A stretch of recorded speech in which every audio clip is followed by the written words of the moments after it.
county continues to work towards limiting the future transmission of the virus. They are noting that it is community spread.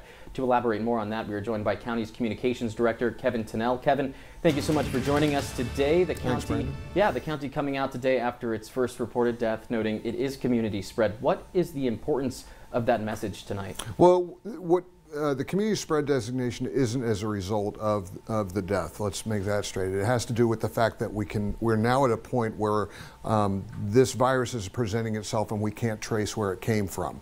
Previously, we would be able to, most of the cases in Yuma County could have been travel related. And then some of the folks, some people that were infected, they were ancillary to that they were somehow connected.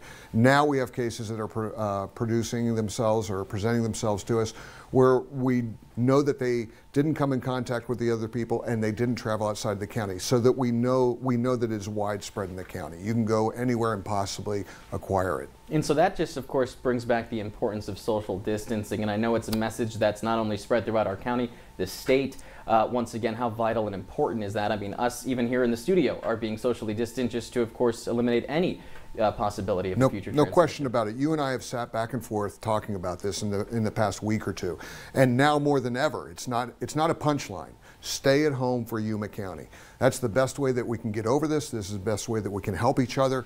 It's the best way that we can protect our loved ones and ourselves from getting coronavirus.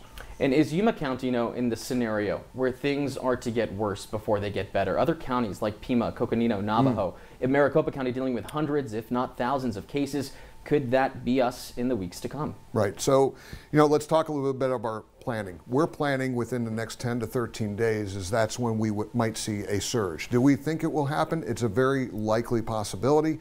But again, let's dovetail back to why the whole message of why you're saying it, why I'm saying it, that people absolutely need to stay home. You can still go to the grocery store, send one person, pick up the groceries for a week. Protect yourself, protect your family, protect your neighbors, stay socially separated, and we will minimize the impact to the community. We are looking forward to about 10 to 13 days of thinking there's going to be a surge. We hope not, and if the community can find themselves to follow these simple guidelines, we've heard the stories over the weekend of people going to Mexico to go to bars. We've seen videos of people out at the river in large groups.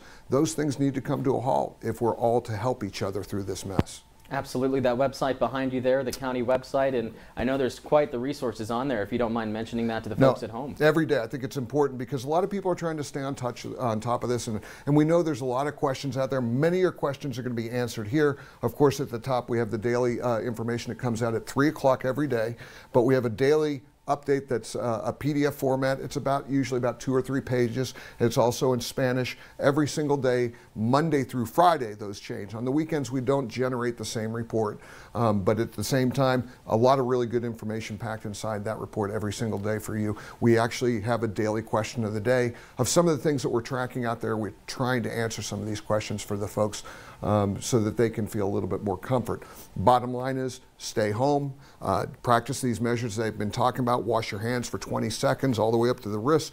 CDC is now recommending masks. So take these steps and help yourself, help your family, help your neighbors. Absolutely. Couldn't have been said better. Kevin, thanks so much for joining us. Thank you for the time. Of course, we look forward to talking to you in the future. No doubt.